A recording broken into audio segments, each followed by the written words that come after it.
Jaggery, I paid 42 rupees in December. Beginning of this month, I paid 52 rupees. It's gone up. Ginger. You don't eat?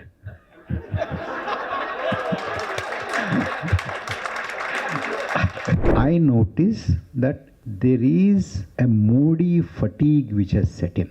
ரொம்ப பேசுறான், எப்போதும் பேசிண்டே இருக்கா, ஒன்னும் பண்ணதில்லை, எப்ப பாரு பேசுற.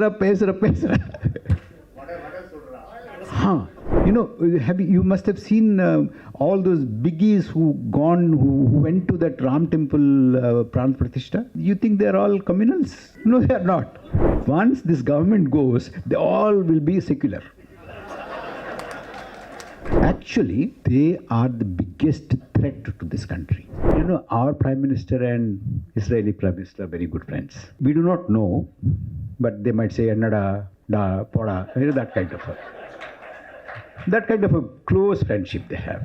So they wanted to recruit people from here. So they chose Uttar Pradesh, Haryana to start with. Lots of youngsters were queuing up. Some media people have gone to them and said, look, do you know that you're going to Gaza? Of course we know.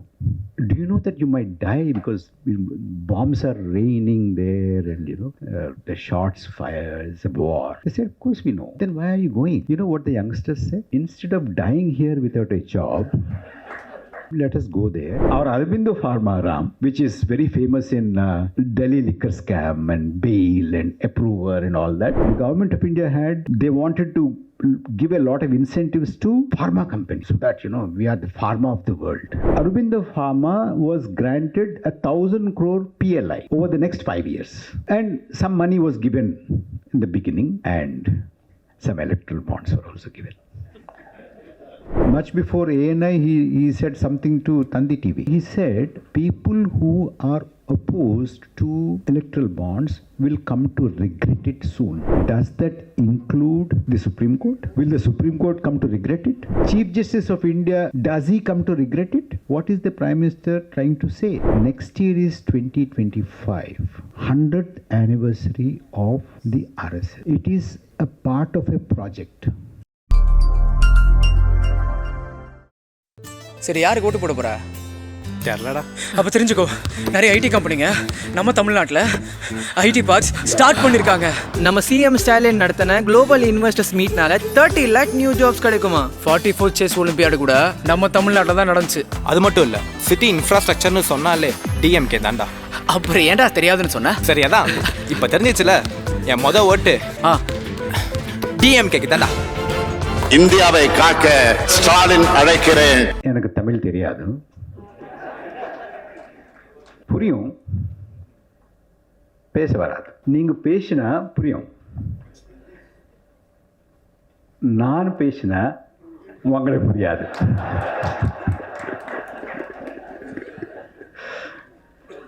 மன்னிக்கலாம். Therefore, I would like to speak in English. I'll try to be as simple as possible. But in case there's any difficulty, I think Paneer Selvan sir will summarize what I say today.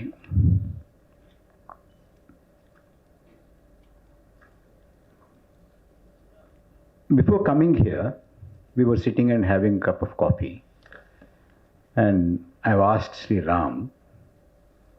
N. Ram, I want to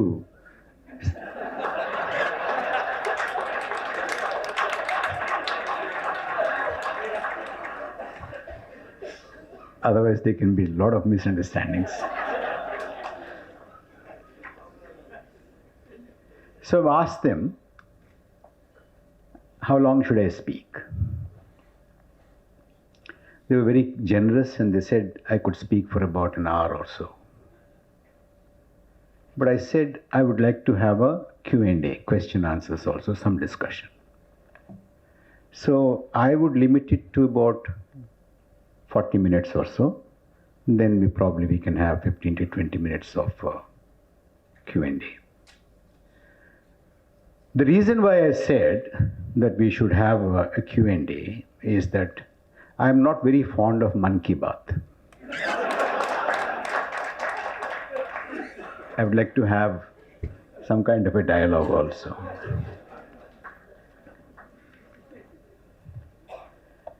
Recently, somebody asked me, that's when I went to the Gokhale Institute in Pune. Somebody asked me, Parakala, don't you see anything good that's happening in the country? Why are you always critical? He didn't say it, but he meant, what's wrong with you? He didn't say it. But you know, you can get the tone. I said, look, it's like this. I go to a doctor, and the doctor says, look, Prabhakar, you have there's some problem with your heart. Now I come out shouting, stamping my feet and say, what kind of a doctor is he? My eyes are good, my ears are good, my hands are good, my feet are all right, my teeth are all right. He's just saying, your heart has a problem. What is this? So my situation is very similar. I go to the heart of the problem.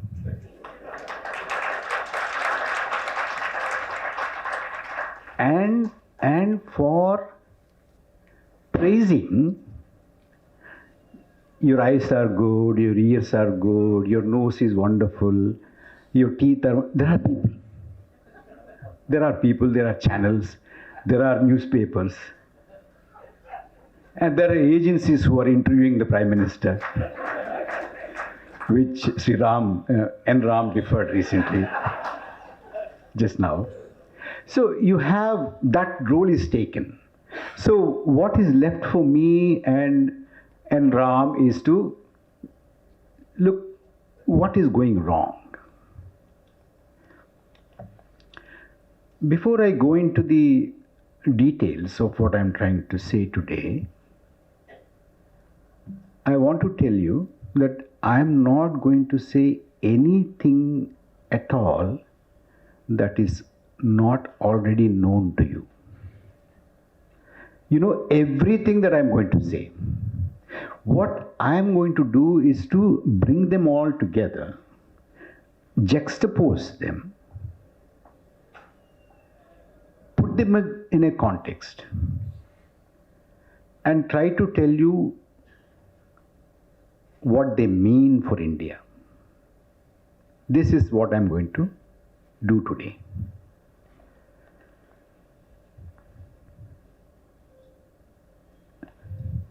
There are three things recently that has come out from the regime. The so-called mandarins of the regime or the thinkers of the regime. It has come immediately after, close on the heels of a report by the World Inequality Lab, which was run by Thomas Piketty in Paris, very renowned economist, especially in the domain of equality and inequality historically in all the societies. They have studied India and they said, his team, that inequality in India is at a historical high. Not even during the British colonial rule we had such severe inequality. To give you an idea of what that is, 1% of Indians today corner 22% of the national income. 1% corners 22% of the national income. And 1% owns about 44% of the assets. This is the finding of World Inequality Lab. And this inequality has intensified, has become very sharp over the last 10 years. This is the finding of the World Inequality Lab. I want to put this against the context of what very important people have said from among the regime. One is by somebody called Professor Arvind Panagaria. Most of you must have heard his name. He was the founding vice chairman of Niti Aayog, and today he is the chairman of the Finance Commission. He wrote immediately, I think just in about 2-3 days after the World Inequality Lab's report had come out, he wrote a piece for the Times of India. He said, "Don't lose sleep over inequality." He said he doesn't. How lucky. And a few months before that, when the ILO, International Labour Office, had released the unemployment situation in India, the chief economic advisor, CEA, had said, addressing problems like unemployment is not the responsibility of the government. Because that report had said, you must be aware, you must have seen the reports. That report had said that of the unemployed people, more than 62% are educated youngsters. This is the ILO's report. But if you want to get some kind of a data on what is the unemployment situation, I'll go into that a little later. And this is the second. One is Professor Panagaria. The other one is Anant Nageshwaran.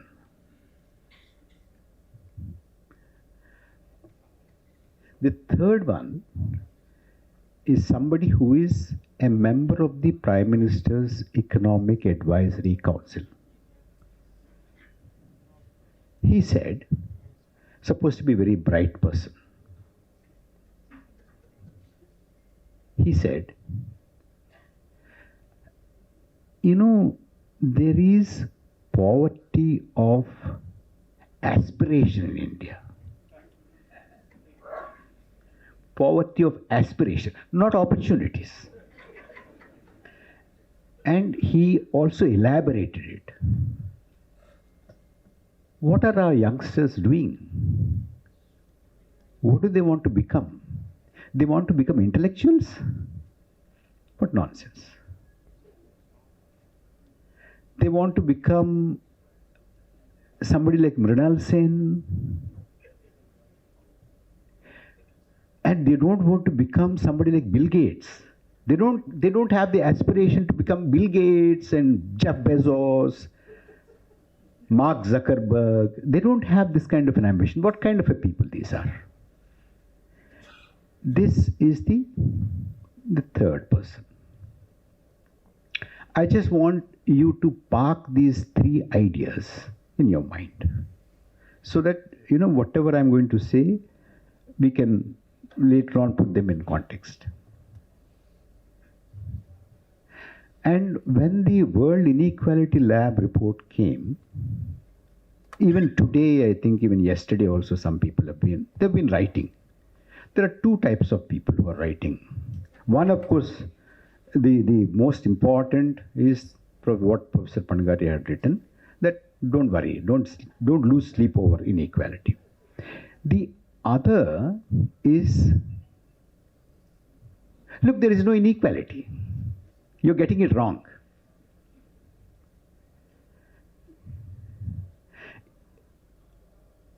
There is absolutely no choice between these two, but if I am forced to choose, if somebody puts a gun to my temple and say choose between these two, I would rather choose somebody who would say there is no inequality, because they still feel that equality is a value.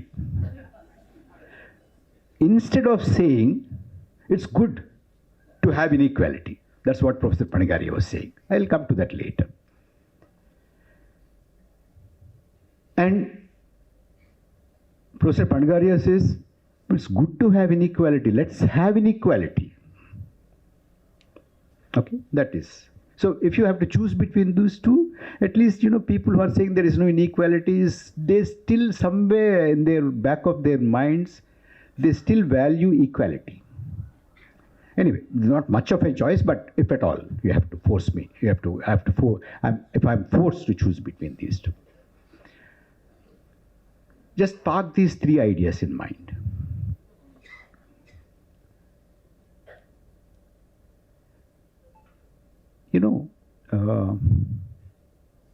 Sometime in 2022,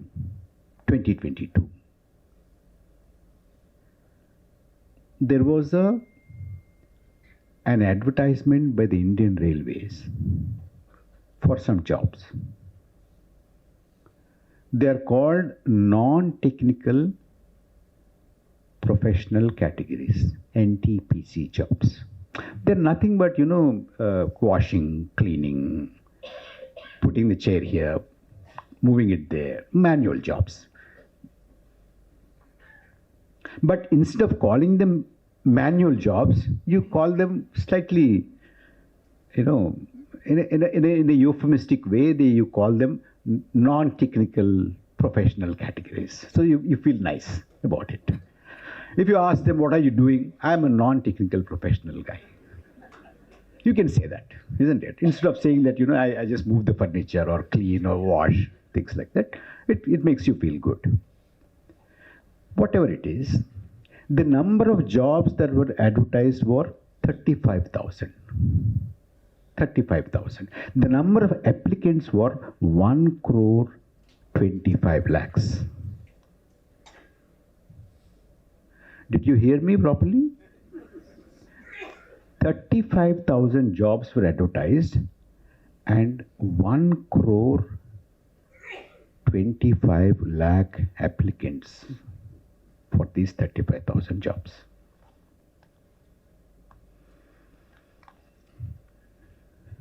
You know what is happening in Gaza?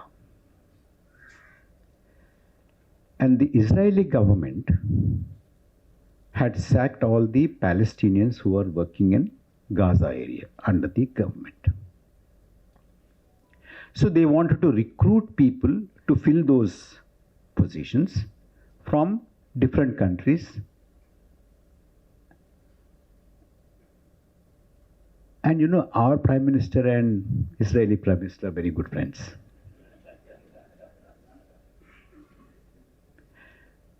We do not know, but they might say "Annada, da, poda," that kind of a close friendship they have.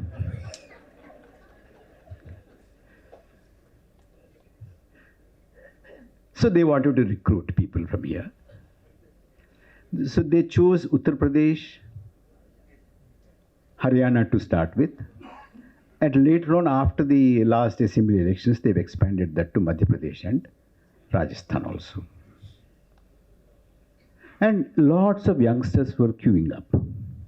They were queuing up, and some media people have gone to them and said, look, do you know that you're going to Gaza? Of course we know. Are you aware that there is a huge conflict going on there? Yes, of course, we are aware. Do you know that you might die because bombs are raining there and, the shots fired, it's a war? They said, of course we know. Then why are you going? You know what the youngsters said? Instead of dying here without a job, let us go there. As long as we live, we'll get some money, we can send some money back home, and we can get on with our lives. And if you're lucky, we'll come back. Otherwise, it's okay. And one day, recently, I come from Hyderabad. We in Hyderabad woke up to see a news report and we were shocked. That was a youngster's dead body had come back from Ukraine. Till then, we did not know, nobody knew in the country, probably, I do not know, at least not anybody whom I knew about this, that lots of youngsters were recruited from India to go to Ukraine to aid the Russian war effort. Are you aware? We're not aware. Most of us are not aware. So we got to know about this because the dead body had come back from Ukraine to Hyderabad. The point I'm making is that people are willing to go to Gaza, willing to go to Ukraine. And lakhs of people, more than a crore of people have applied for 35,000 jobs. This is the serious unemployment problem today in India. Youth unemployment in the world, India's youth unemployment is one of the highest, 24%. We are in the company of Iran, Yemen, Syria, economies and countries like that. Lebanon, they are in the range of 24, 25, 26. I'm not trying to compare India with Japan, 6%, 8%, or UK. I'm not trying to compare. I'm not that over-ambitious. Our neighbor, a small neighbor like Bangladesh, their youth unemployment is 12%.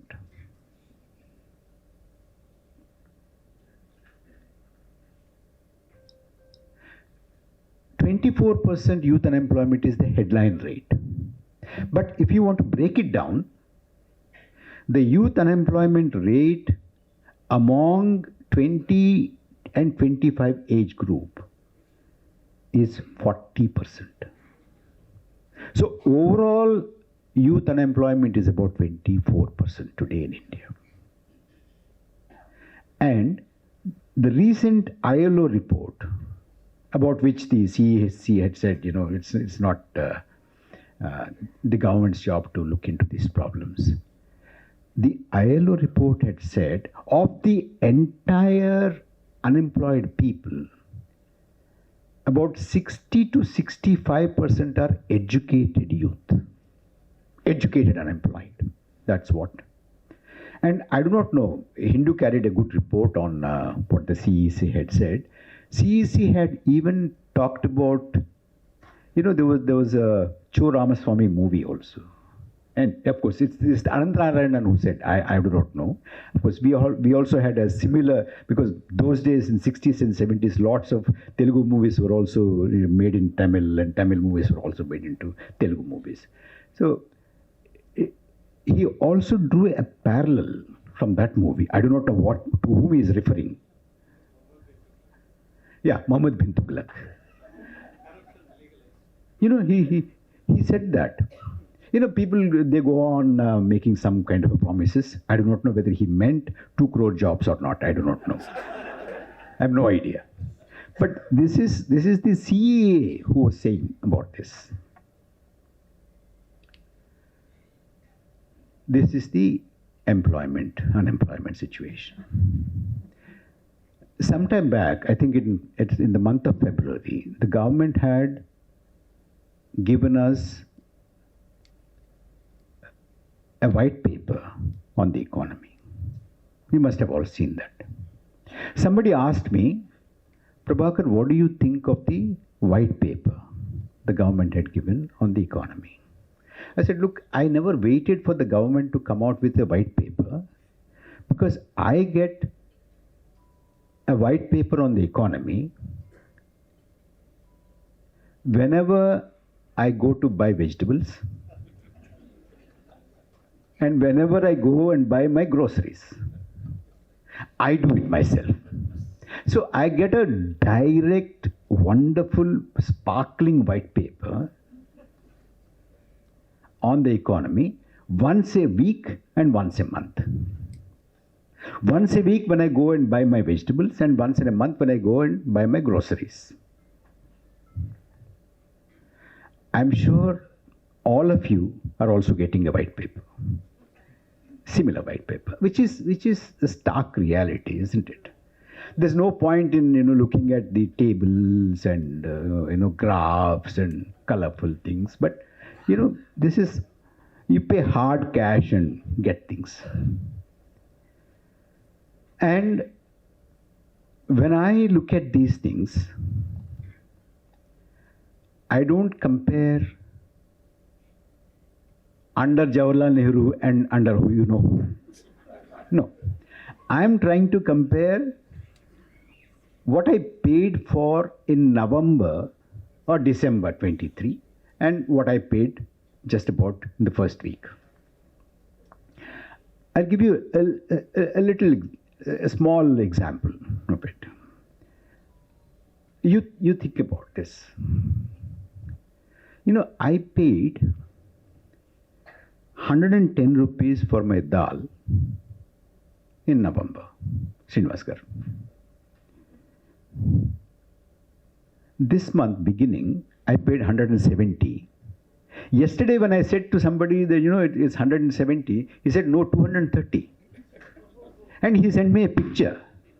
But then that was in a air-conditioned mall, but I buy it in a normal thing. So, or maybe it has increased, I do not know.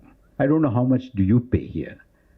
And if it's cheaper, let me know after the meeting is over. Tomorrow I'll pick it up before going.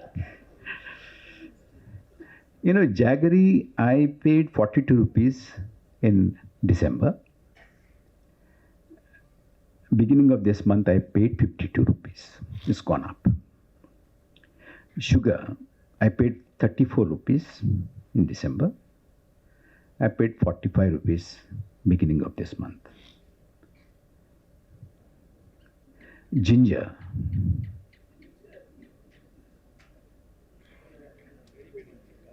You don't eat?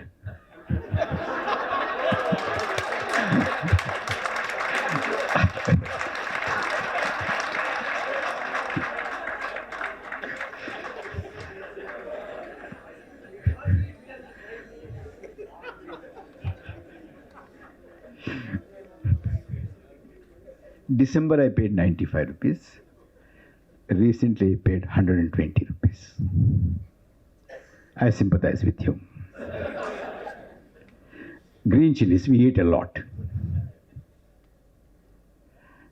I paid 65 earlier in December, 83 rupees last week.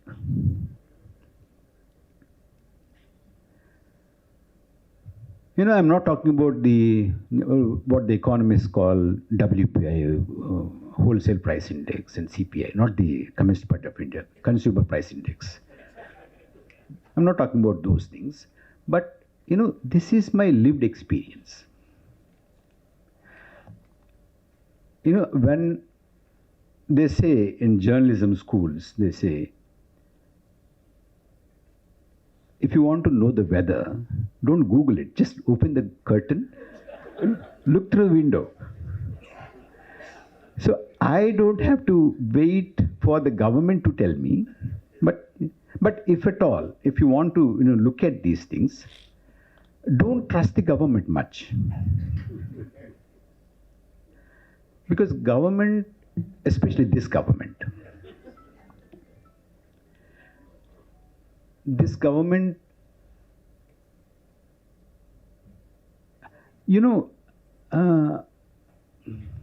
I follow the election campaigns very closely.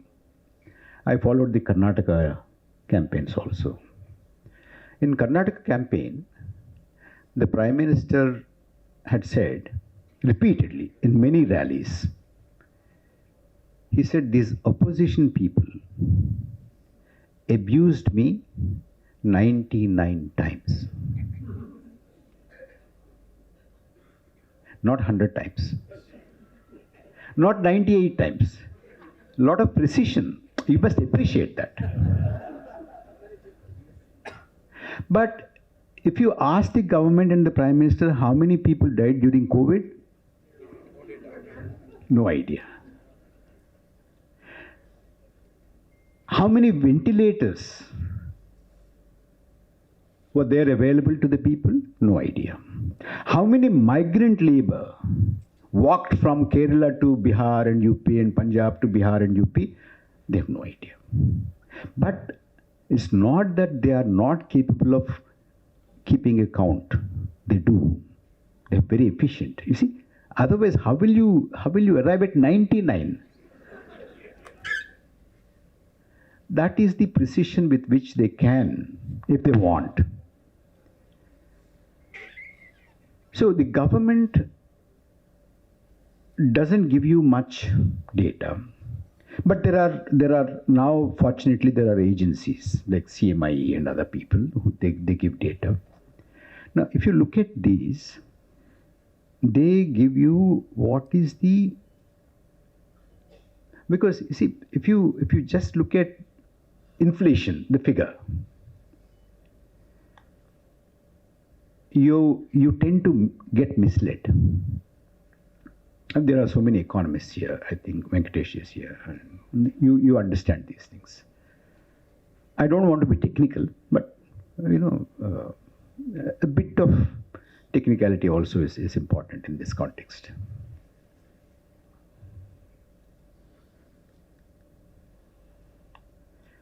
One day, I was reading a newspaper, and then it said, the headline said,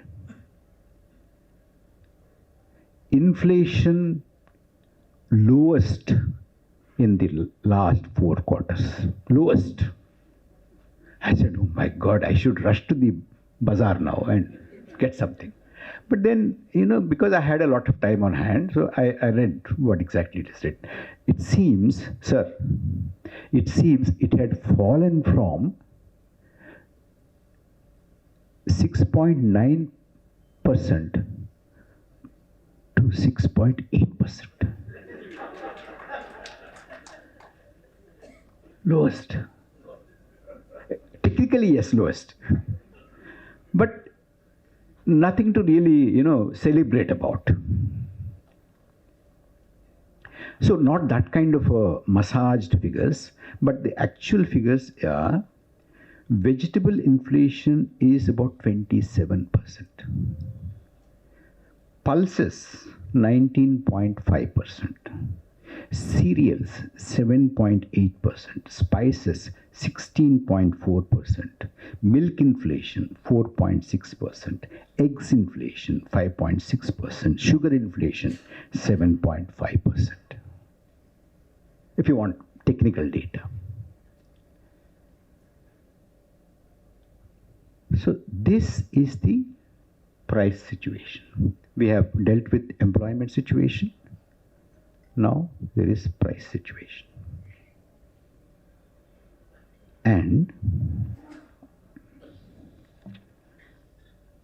the household debt today stands at a historical high of 40%.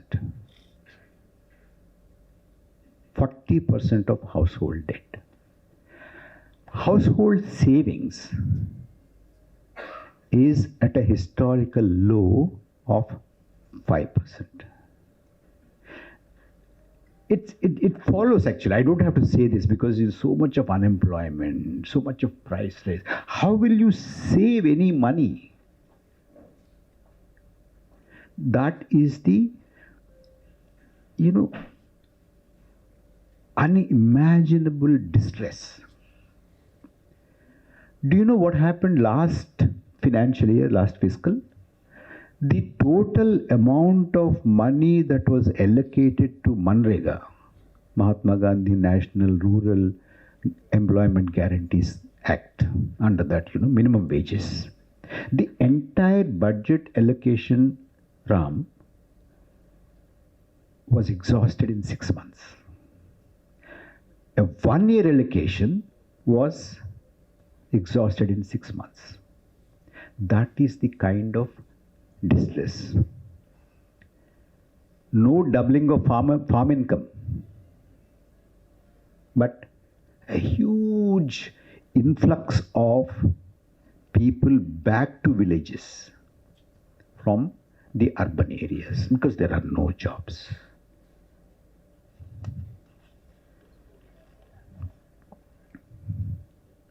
This is the household income and household savings and household debt. What is the national debt? National debt in India, the government figure which they revealed, they used to reveal once in a while some data now and then, but they stopped now, they don't. They gave us some data some time ago. They said it was around 160 lakh crores. That was 2023. Now it has probably gone to 170 or 75. Some people say, but I don't want to be responsible. I want to strictly go by the book. What the government itself had said at that time in 23 was about 160 lakh crores. That was the national debt. Now, that is the national debt. In addition to, continuous raiding of the Reserve Bank of India and its reserves. The Reserve Bank of India's reserves have now fallen to 35,000 crores. Are you aware? Most of you are aware, I think. And that again, in addition to the kind of selling of the public assets. So they get money from selling the public assets cheaply, and they raid the Reserve Bank of India, and they also borrow. With all this, the national debt situation is at a crisis point.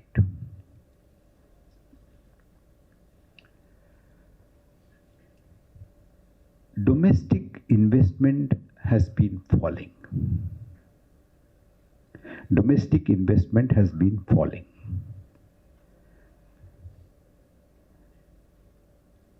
Somebody said, "Achhe din." In spite of "Achhe din." You don't get that kind of a picture when, Prime Minister addresses a meeting of the industrialists. Because one of them stands up and says, that it's a wonderful investment atmosphere and things like that. But the proof of the pudding is, if the investment climate is good, are you investing? They're not investing. For them to invest, the government, you must really appreciate the government. It is doing its best. They are doing three or four things. One, repeatedly they hold meetings and they urge the industry, please invest. They're requesting. So you can't find fault with the government. You can't say you have not requested, that is why we are not investing. No. So they are requesting. Repeatedly they are requesting. And they have also tried to give the industrialists and investors a lot of incentives. They have brought the corporate tax down from 30% to 22%. So you can't say, look, taxes are high, how can we invest? No. That also they have taken care. They have done one more thing, that is the production linked incentives, PLI. What more do you want? Maybe you have a lot of debt. That is why probably you're not investing. So therefore, the government has decided that they would write off 25 lakh crore of corporate debt.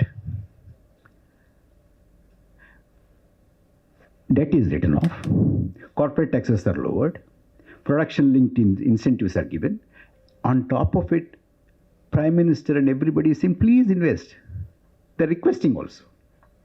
Still, the domestic investment has fallen from 30% to 19%. So bad. What more can the government do, Ram?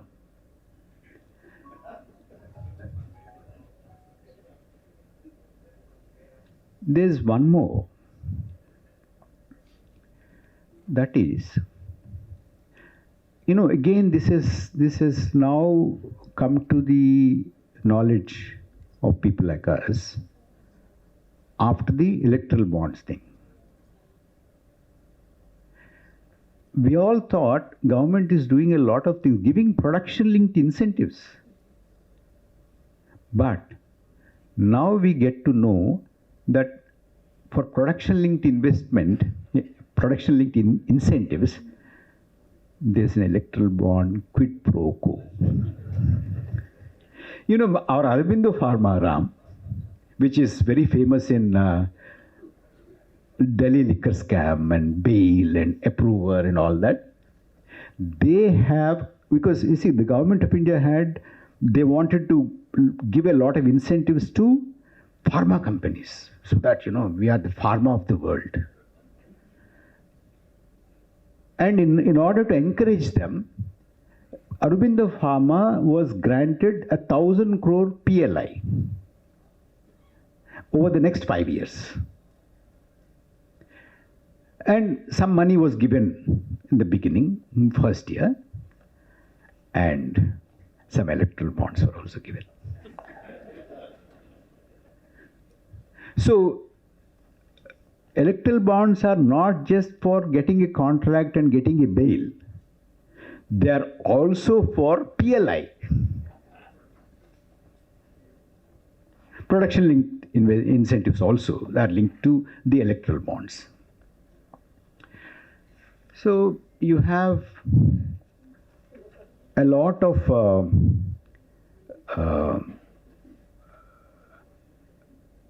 constriction of savings, no investment, and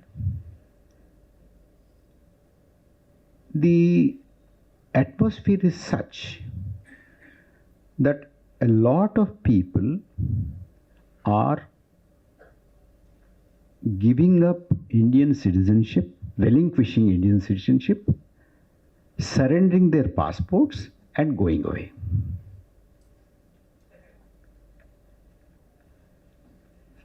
Here again,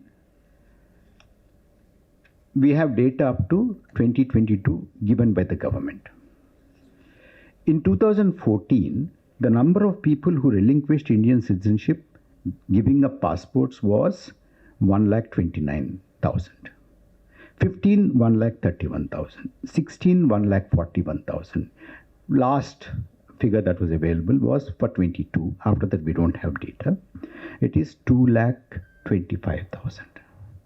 People, they're not just going to study or work or stay there or holiday. No, they are saying, take it away. I don't want. And going away. I'll tell you something interesting. You like this. This is in an answer to a question raised in the Rajya Sabha in December 2023. Question number, if somebody wants to, haul me up tomorrow. Look, you just said something and you don't have the evidence. The question number 553 in Rajya Sabha. The government said, according to the, normally, Trump wanted to build a wall to prevent illegal immigration into the United States. You know all that, isn't it? Generally, a lot of South Americans go into the United States. But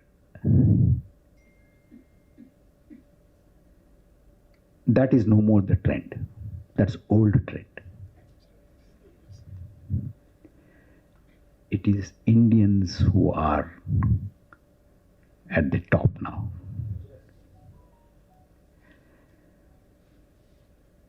In that answer, they are quoting the US Immigration Services data.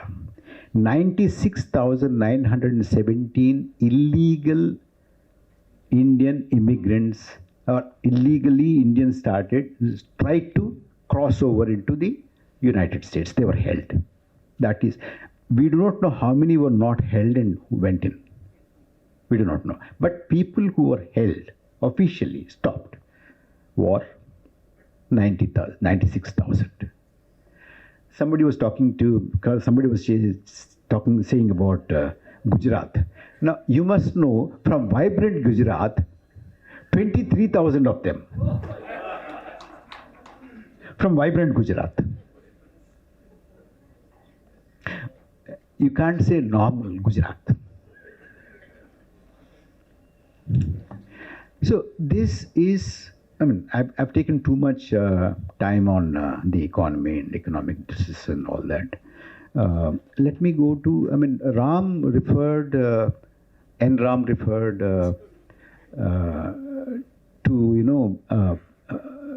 abrogation of, writing down of Article 370 and all that. He talked about the democratic situation. Let me give you an idea of what happened when it came to passing laws, legislations. You all know that agriculture is the biggest sector in our economy, indirectly or directly impacting the economic lives of most of the people in the country. And even geographically, that is the sector which dominates the largest political geography of India.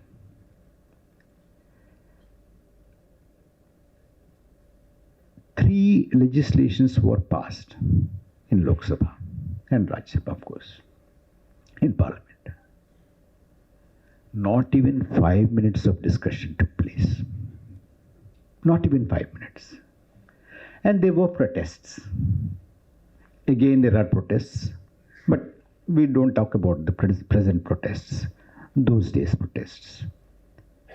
And when the protests were going on, the protesters were called all sorts of names. Do you remember any of those? Andolanjeevi, Tukde Gang, Anti-India, Urban Naxals, Khalistanis, all sorts of things. People who did not want those legislations to be implemented, they were all those. Andolanjeevis, Urban Naxals, and Tukde Gang, Anti-India, Khalistani, and all that. And a few days before the Punjab Assembly elections, the Prime Minister decided to withdraw them. I don't know whether he falls into any of these. Obviously not. Then, when Parliament was in session, they were withdrawn. not even 5 minutes of discussion. When they were passed, not even 5 minutes of discussion. When they were withdrawn, not even 5 minutes of discussion. So, if democracy means only going to the polling booth once in 5 years and casting your vote and coming out, that is no democracy.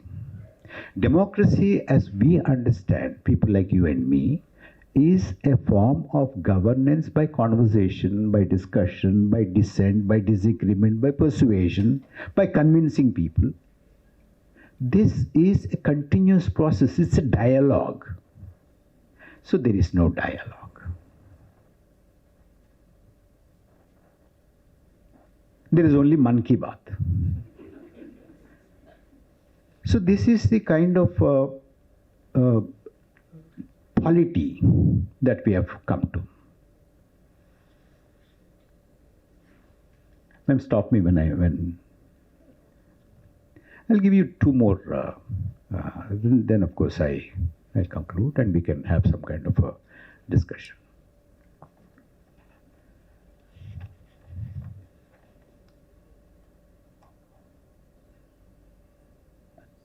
You know, Bharatiya Janata Party, which is now the ruling party,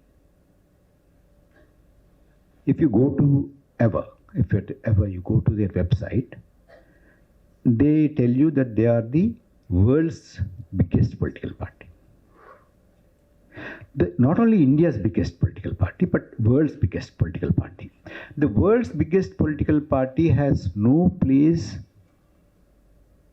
for India's biggest minority.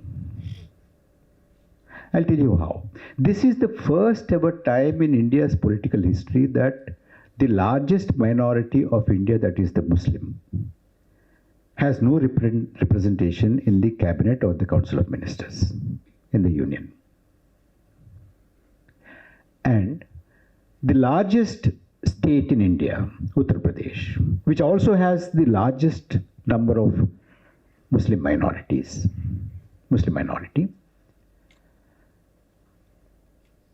does not have a single member in the BJP's legislature party. In Gujarat also there is not a single member in the legislature party. In Karnataka also there is not a single member in the legislature party.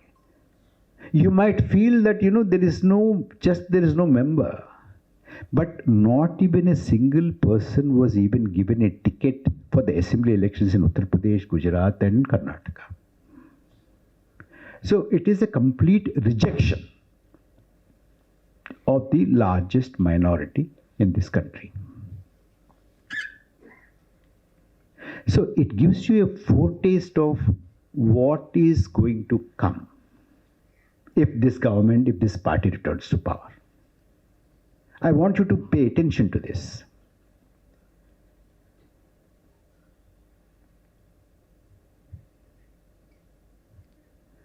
There was, some time ago, there was this G20 summit in India. Remember? Ram, I tell you, I didn't know what G20 was at that time. But I kept seeing G20 everywhere. Yeah, I go to the airport, there is G20. Go to the petrol station, there is G20. On the road, there is a G20. On the phone, there is a G20. On television, there is G20. Newspaper, there is G20. Everywhere, there is G20. I'll give you what my impression was. Quietly, you compare your impression in your mind. You don't have to tell me. Just compare. I'll tell you what my impression was. I thought when I saw this kind of a huge talk about G20, I got the following impression. I thought all the leaders of different countries, China, USA, Russia, UK, Germany, France, Japan, Brazil, so many countries, they all got together and said, look, what do? we're just at a loss. So many problems are the climate change, war here, war there. What do? They're confused. Then somebody said, don't worry.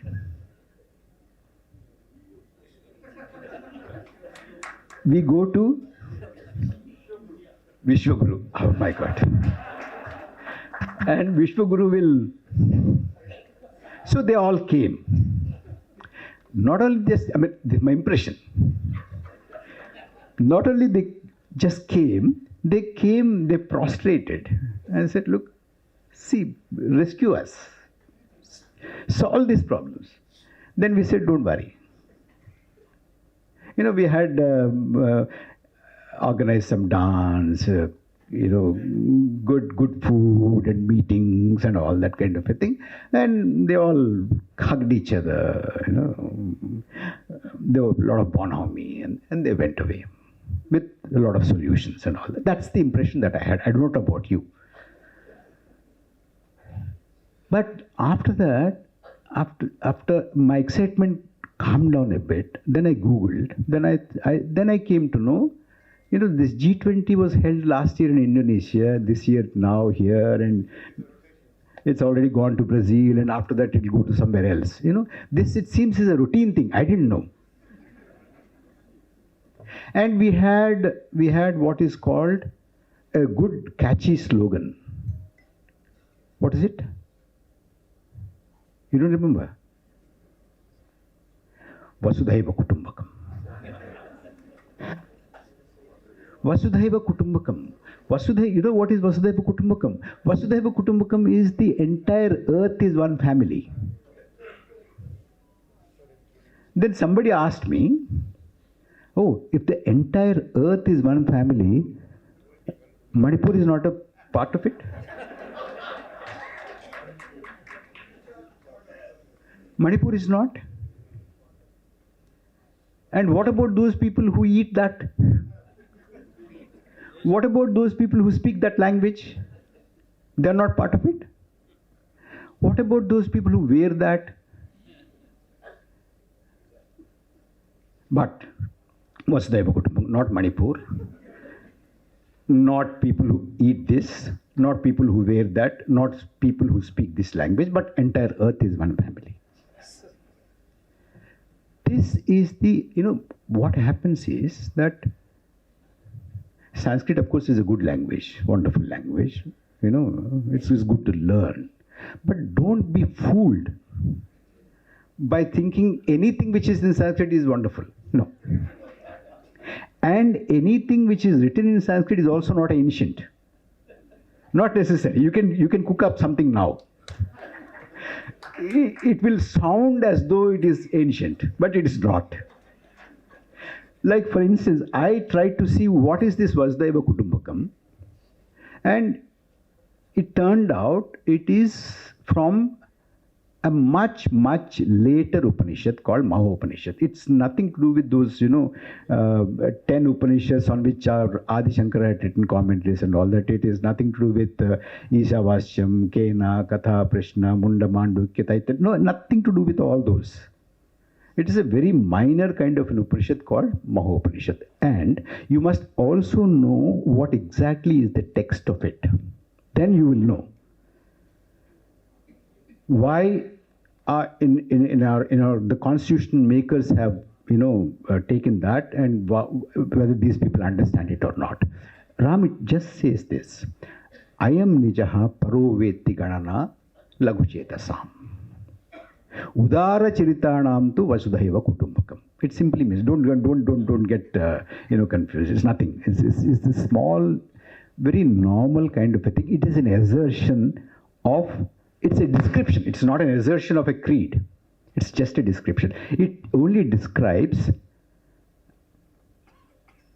people who reckon him as mine and him as not mine are of small minds. Lagushetasam. Those people who think the entire earth is one family are broad-minded. Now you know who is it, that description for.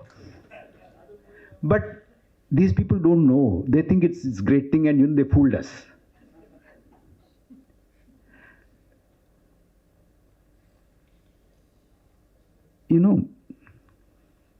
Let's go back to equality, inequality. Because we started there with our three big gurus. I would rather support somebody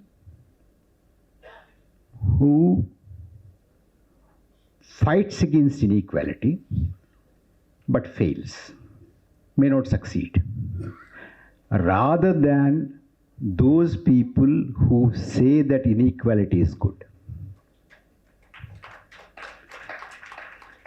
I will fight them.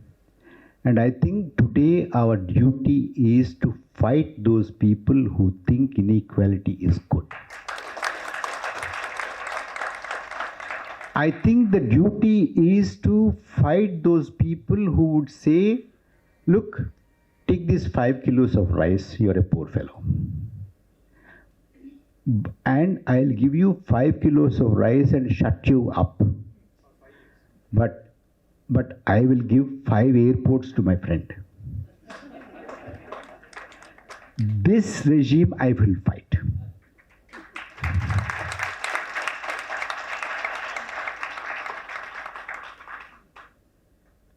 The entire ideological architecture is this. That what Panagaria says and all these people say is, inequality is good because people who earn a lot of money, they're good people. Why are you not smiling? They're good people. Let them earn money so that they will invest and give you some jobs. Tomorrow, day after 1 year, you get something out of it. So inequality is not bad. After all, inequality is good. How will they give you jobs and how will they invest if they don't earn money? Pangaria also says one more thing, Ram. He says, okay, there would be some excesses here and there. They might celebrate some pre-wedding. Don't worry about it. It's okay. Our Air Force will take care of all the foreign guests and, when they come in private jets and all that, we'll take care. We take care because they're good people. They invest. But my worry is they're not investing. As I told you, they're not investing. They're not investing even if they are given all these incentives, they're not investing. This has a political counterpart. I want you to understand this, especially in this season, is this. People who earn a lot of money, inequality is good because, you will also be taken care. Politically, what it translates to is Hindus are good. After all, have they invaded anybody? No. They're good people. You accept them and live, they'll take care of you.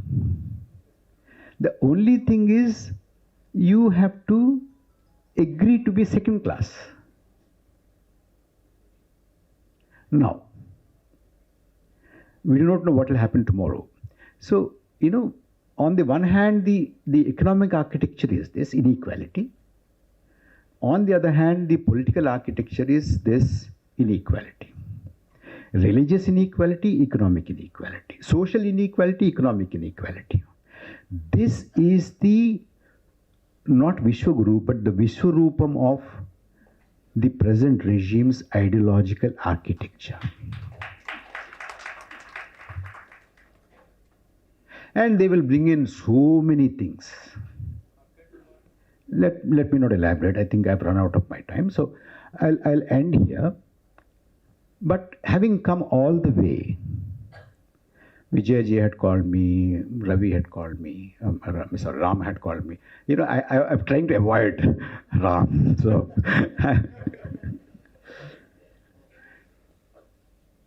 so let me not go away without frankly brutally sharing my apprehension. If we don't take care now, what you see in Manipur will happen in every state.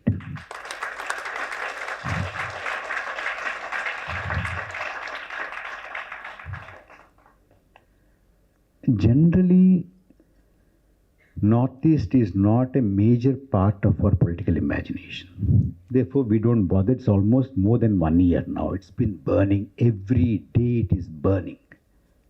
But our newspapers don't talk about it, our televisions don't talk about it, and our leaders don't talk about it, the government doesn't talk about it. The Prime Minister has not found time to go there even. He goes everywhere. But this is the reality. So that kind of a thing can happen in every state, and not just it can. Take care, it will happen. Don't ever think that somewhere it's happening, it's not us. No, don't do that. Please don't do that. One more thing is, you hear a lot of calls. People say dog whistles, and no more dog whistles actually. Open calls from fringe elements, so-called fringe elements.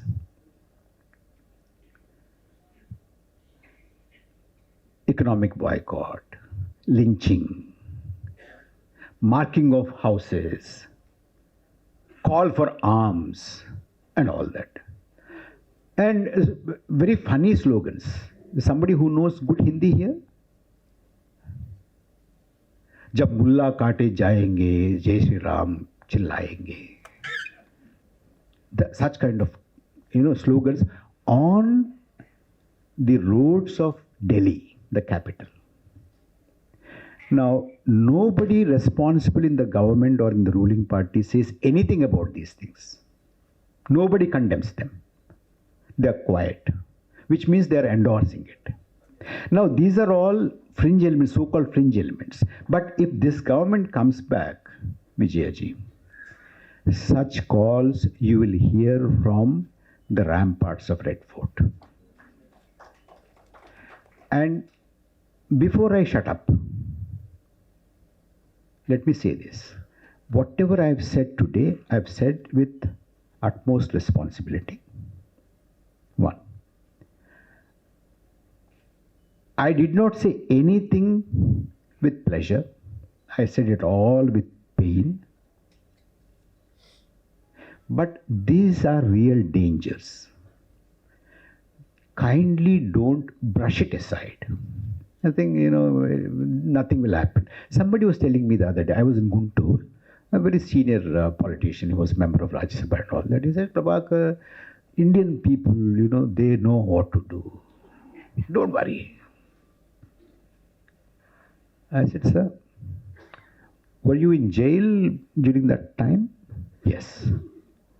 You were in jail that time. That is why Indian people resisted dictatorship.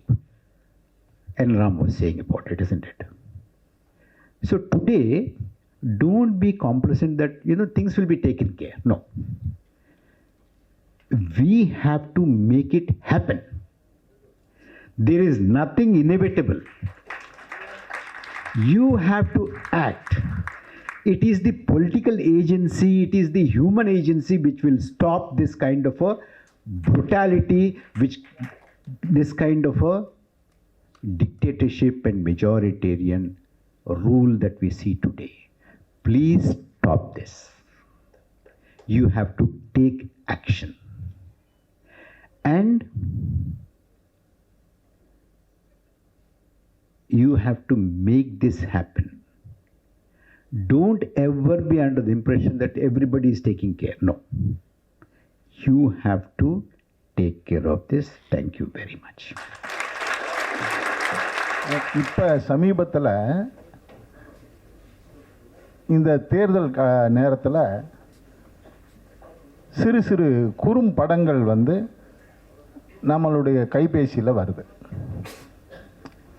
இந்த குறும்படங்களில் திரு மோடியை மிக பிரபலமான தலைவர்களாக மேலை நாட்டு தலைவர்கள் அங்கீகரிக்கிறது மாதிரியான படங்கள் வர்றது. இது எப்படி சாத்தியமாகிறது? அத்தனை பேருக்கும் அறிவு சார்ந்த, பொருளாதார நிபுணத்துவம் சார்ந்த இத்தனை தலைவர்களும் திரு மோடியை மிகச்சிறந்த தலைவராக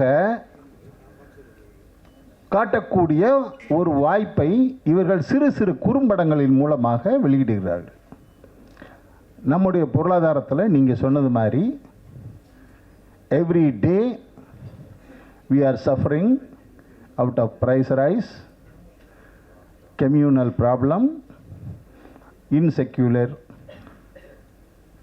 atmosphere, what not, everything. He did whatever possible to disturb us, to disturb our routine.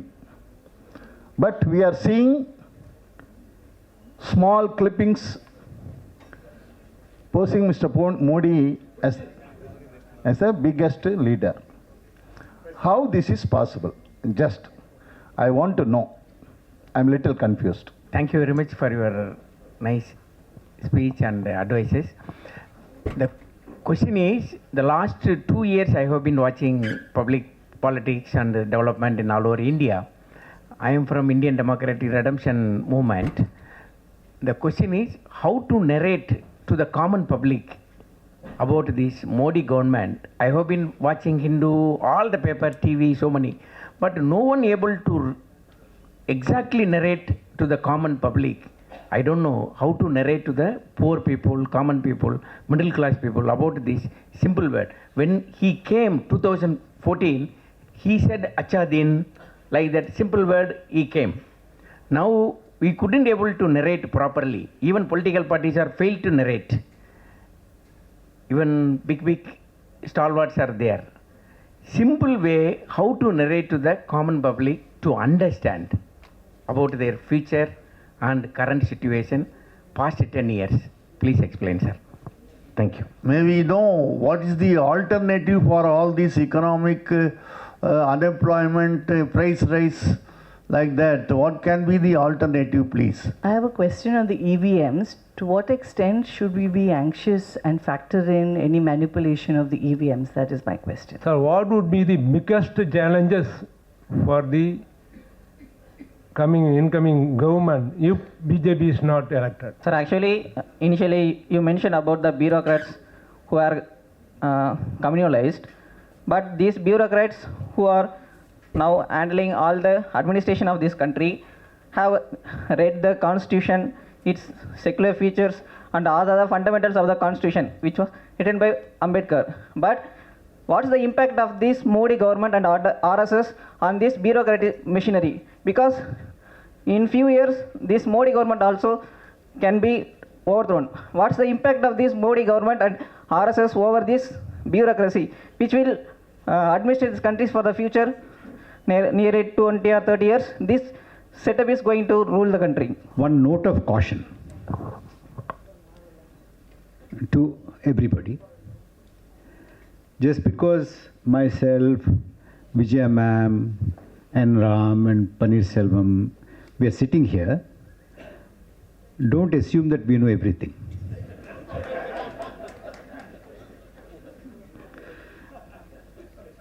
We just happen to sit here, that's all.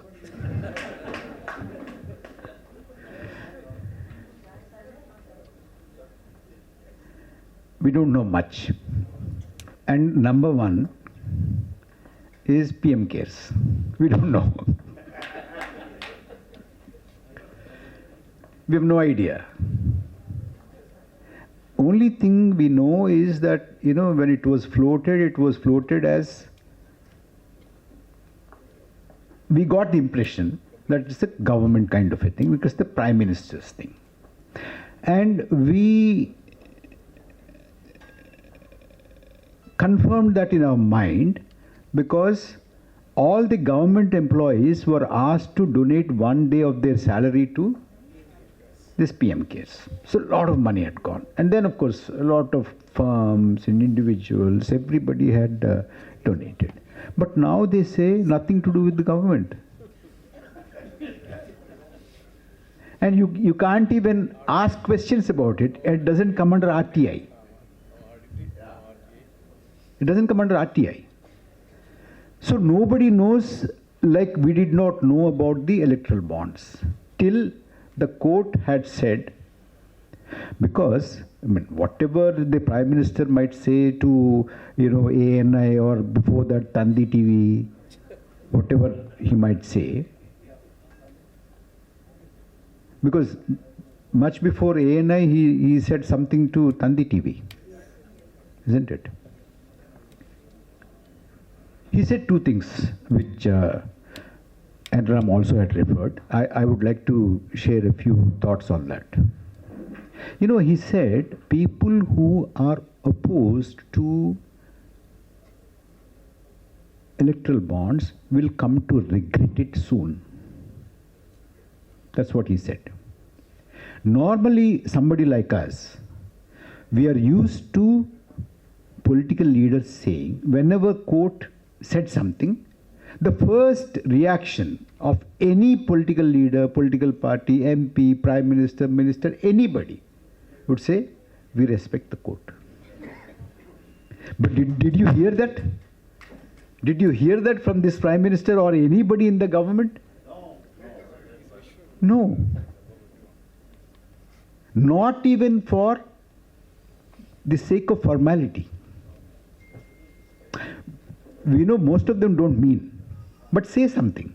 Say that, okay, well, the court has said and we will comply.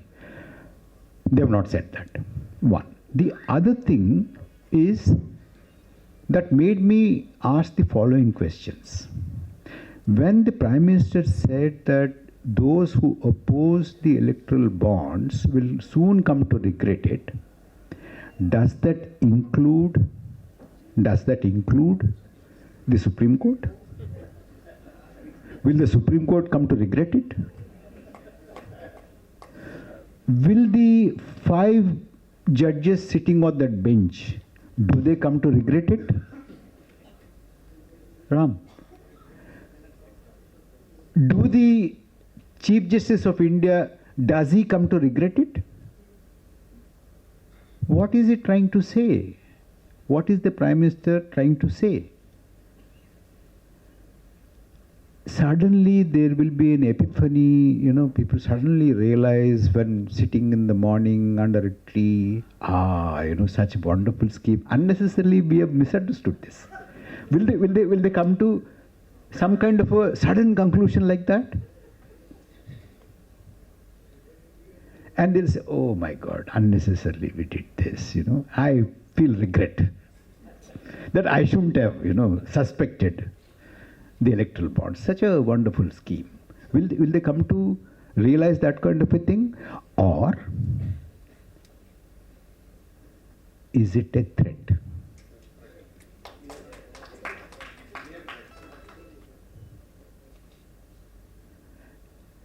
Before casting your vote, please ask this question to yourself. I will tell you what my conclusion is, what my inference is. It is a threat. Nothing less.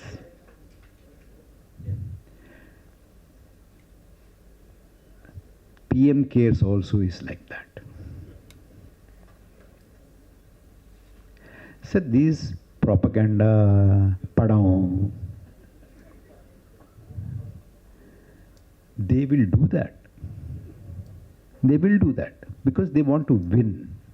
And mind you, next year is 2025, 100th anniversary of the RSS. It is a part of a project. Somebody asked me, Mr. Ram also had referred to it, what about emergency? Emergency was not a part of a project. It was not an authoritarian, majoritarian kind of a project, and then emergency was declared. It was a very transactional kind of a thing. One individual or a coterie of individuals who thought, we shouldn't go out of power and all that kind of a thing. But this is something very different. It is deep rooted. It is well thought out, well designed, and you must give credit where it is due. They never made it a secret. Did they hide anything? They were quite open. Electoral bonds were not transparent, but ideology was.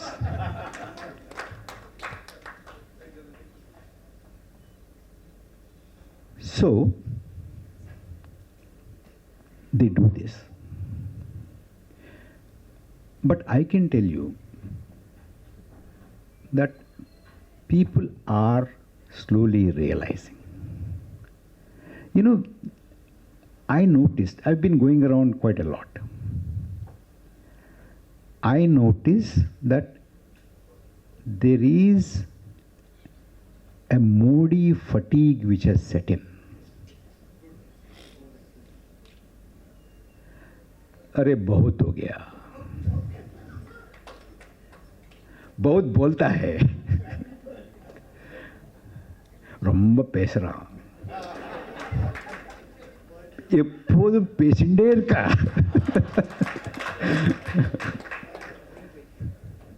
ஒன்னும் பண்ணதில்லை,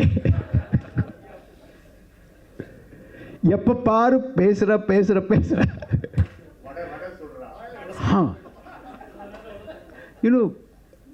This talk, I was trying to see,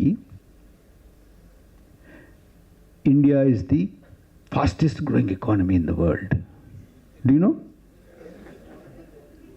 It's the fifth largest economy in the world. How did we become fifth largest economy?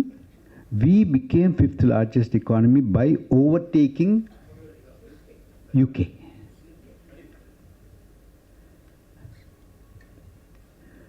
UK is a developed country. Do you agree?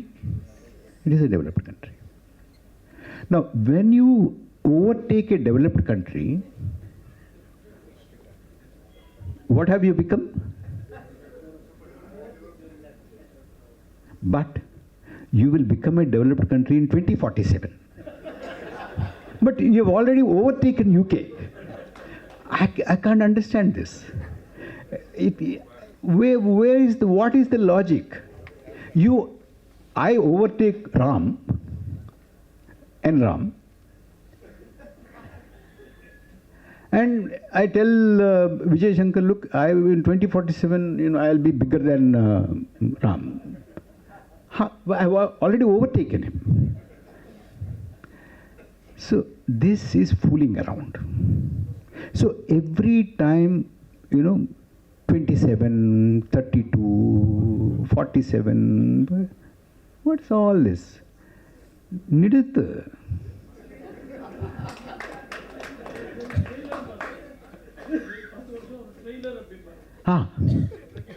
Trailer. படம் இருக்கு முன்னாடி.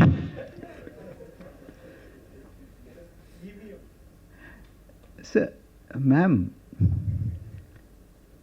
there's a problem there.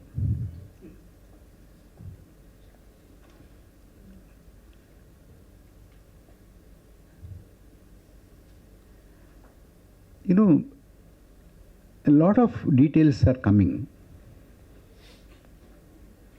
Many more details will come after this government is defeated, including PM cares and EVMs, hopefully.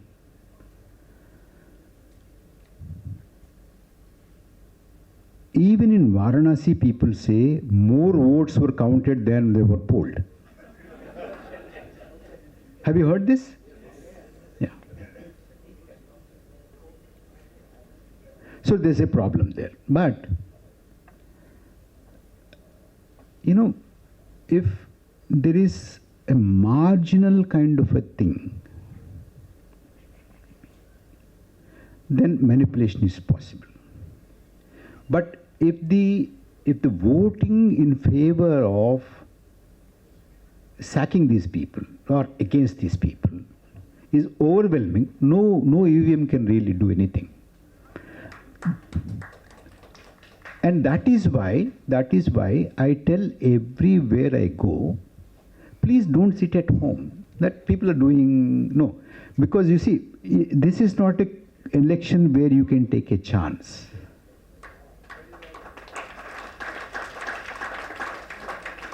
Whatever we say, it should be overwhelmingly said, resoundingly said. That is important. So that even an EVM also cannot really distort your verdict. That should be the goal. Have I missed anything? Yeah? There's one more asking me what is the alternative, isn't it?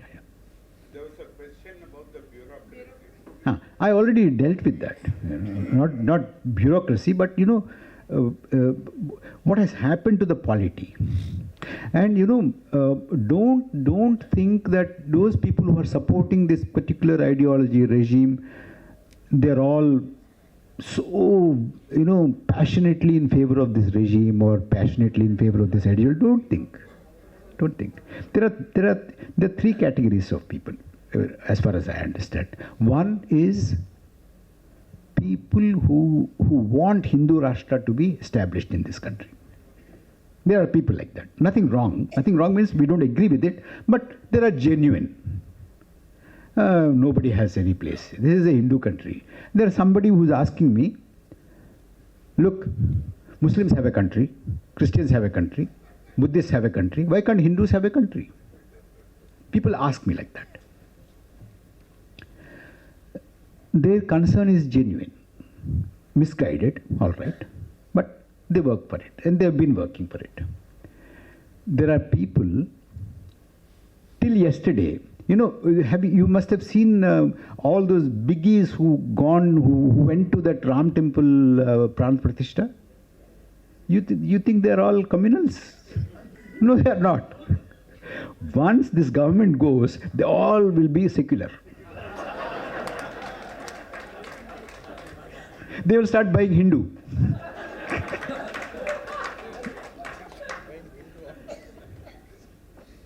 They are time servers. Actually, they are the biggest threat to this country. Not, those people who are working, who will say Hindu Rashtra should be there. They are not a threat. India has been living with them since when? Even more than that. They've always been like that. They've been there always. That stream was always present in India's political life. They were all there in the Constituent Assembly also. They were in the first cabinet also. They were in Congress party also. They were everywhere. But they were not allowed to dictate, to come to a position of dictating to the country. But these people, because they sit in newspapers, they sit in newsrooms, they sit in televisions, they sit in television studios, they write books, they are in the universities. These people, for their transactional gains, they are the ones who can really spoil and who did spoil and who are spoiling. This is the second category, which is the most dangerous. The third, of course, like, my friend was saying about bureaucracy, they implement.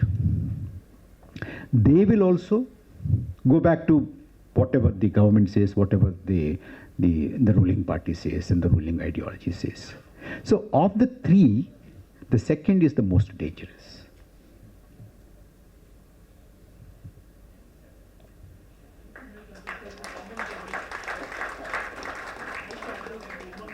Yeah. See, that's where I began. Don't assume that we know everything.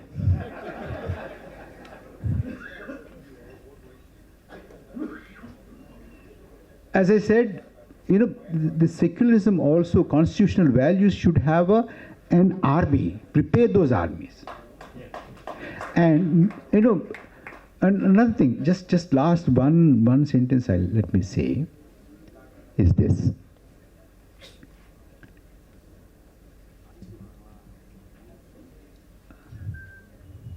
Those who worked against our values, the values that we talked about, they toiled for decades. Now my friend is in a hurry. What will happen now? Till now we didn't bother. This election we have to win. Everybody, as I said, our political parties, our political leaders, they have just become election fighting machines. Between one election and the other election, they don't do anything.